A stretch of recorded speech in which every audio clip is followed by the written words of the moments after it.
Alright guys, here we are from Android Authority. We're reporting live. We're set up here in Hong Kong. We've been here for the iPhone launch. We've been able to secure an iPhone. We did a nice drop test on an iPhone several hours ago, and now we have another iPhone that we're looking at to compare arguably two of the best smartphones on the market today. Everyone wants to know what's the heavyweight, what's better. Now in terms of their physical footprint, we can see that they're actually relatively similar. Obviously significantly slimmer, but in terms of the height, the iPhone 5 and the S3 are quite similar. Now, there's physical dimensions for the S3 are 5.39 inches by 2.8. Now, in terms of thickness, we have a 0.34 inch profile, making it remarkably thin for a device of its stature and size. The iPhone 5, on the other hand, is 4.87 inches long. It does have a width of only 2.31 inches, and its thickness is 0.3 inches. So that's 0.3 inches of thickness versus 0.34. Making the iPhone 5 thinner than the actual Galaxy S3. Now, in terms of their weight, the iPhone 5 is going to be weighing in at 112 grams, making it remarkably lighter. It is 19% thinner than the actual original iPhone 4S, excuse me. They've incorporated a new alloy, which we've discovered is very, very impact resistant and also remarkably lightweight. I'm not quite sure what it is, but we will find out that for you very shortly.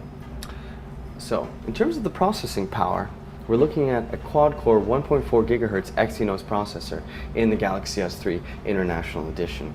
Now, if you're living in the United States and you have an LTE connection, likely you have an S4 processor, which is a dual-core, but it's clocked at 1.5 gigahertz, and it features some architectural advancements which put it on par with the international version that we're looking at today.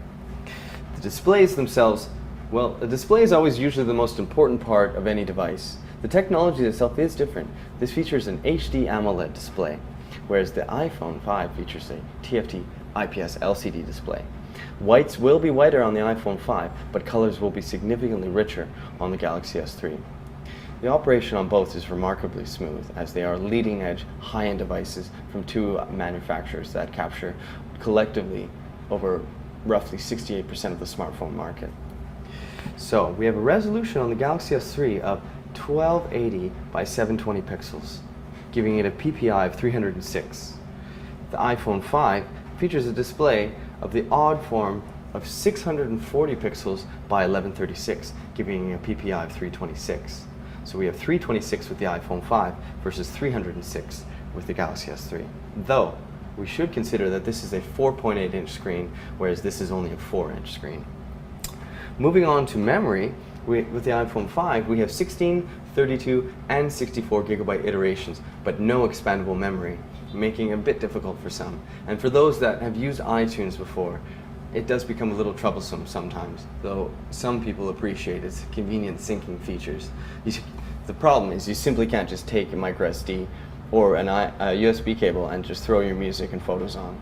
Whereas with the Galaxy S3, you have 16, 32, and 64 gigabyte flavors, and in the rear, we do feature a expandable memory slot as well, making it remarkably convenient for movie and music lovers who don't want to have to re-encode their media or go through a third-party software suite. You can have 128 gigabytes of combined storage with the Galaxy S3, whereas with the iPhone 5, only 64 gigabytes. It's important to remember that obviously cloud computing and data syncing is becoming more prominent, though for many people, data bandwidth issues are a problem. So sometimes it is convenient to have access to physical hard storage that you can add by yourself. Moving along to the battery, the Galaxy S3 features a massive 2100 milliamp battery, making it remarkably substantial. And there are third-party companies, even Samsung themselves, make an extended battery that is substantially larger than this, which will obviously increase the profile. But for those that need a long day battery, that is possible to get. The iPhone 5, on the other hand, features only a 1400 milliamp battery, maybe perhaps due in fact that it is 19% thinner than the original iPhone 4S. We'll be testing it thoroughly to see how it holds up under intensive web browsing and multimedia consumption, as well as with overall talk time. So, moving on to the rear camera, both feature very similar 8 megapixel cameras. This has an f2.4 camera. This has an f2.4 camera, whereas this has an f2.6 camera.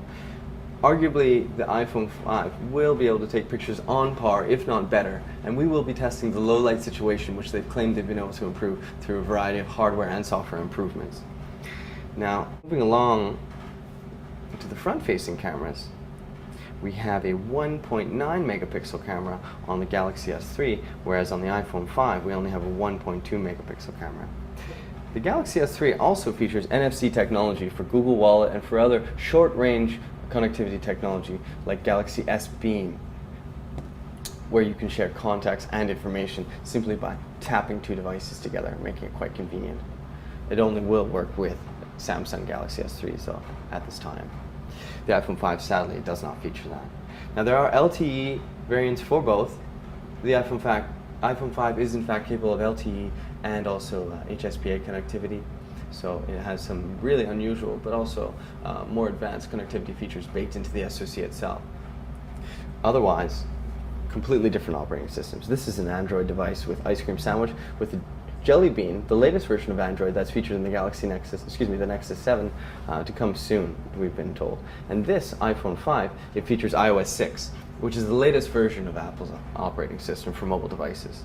The price of the devices varies by market. It's been quite expensive for us to get this iPhone 5 here in Hong Kong, but in the United States it will be launching at $199, $299, and $399 price points, 16, 32, and 64 gigabytes respectively, on a new contract. To buy the device unlocked, you're looking at upwards of $700. Other unique features include the fact that the Samsung Galaxy S3 is capable of wireless charging, albeit with a separate backplate, whereas the iPhone 5 is not.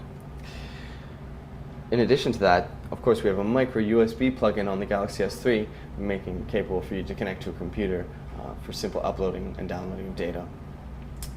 Everything needs to go through iTunes with the iPhone 5. Now, the Galaxy S3 is the best-selling Android phone of all time. It has been able to sell over 20 million units since it was launched in June, and this video is being recorded on September 21st, making it the best-selling Android device of all time.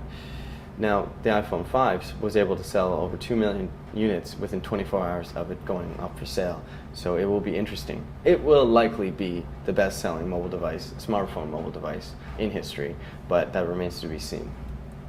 Some people think of it as a minor upgrade, but when you compare it to the iPhone 4, it does feature substantial aesthetic, hardware, and software improvements, so it definitely is a true successor to the iPhone 4S. Other than that, Samsung, of course, would like us to focus on a lot of the software merits that they have baked in here, and they have actually come a long way in terms of their TouchWiz overlay. Very intuitive operation, very, very fast, and with Jelly Bean coming soon, we're going to be guaranteed even faster operation.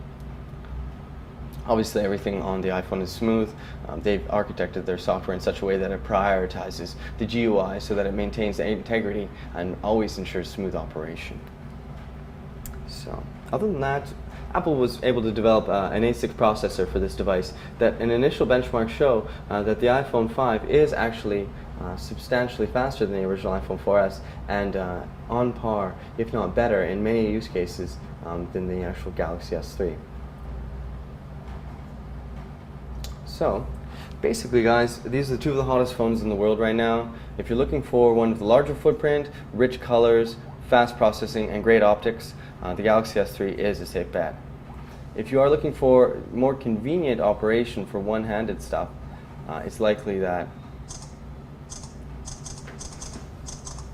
the iPhone 5 could be a great alternative. Let's see how quickly we can take a picture. Okay, focus. All right, let's just do it together now. Focus, focus. See, you can see the difference. See how pronounced those whites are on the on the iPhone 5? That's the difference between LCD and AMOLED technology. Both are remarkably fast at capturing photos, something obviously mobile enthusiasts love to do. Browsing something simple like the gallery. Let's just see here. Fix the profile. Thank you. All right. Now, both appear to be very satisfyingly fast, and definitely. Now, bringing it back to the real brass tacks of these, It's been reputed, analysts in the industry that study mobile all day have been able to reverse engineer and tear down the iPhone 5. It features a bill of materials of $207. So that's what it costs for all the components inside the iPhone 5 and to manufacture it, not including shipping or duties, which are likely nominal, maybe $10 or so. Now the S3 actually costs around $238 to build and manufacture, but that is for the 64 gigabyte edition.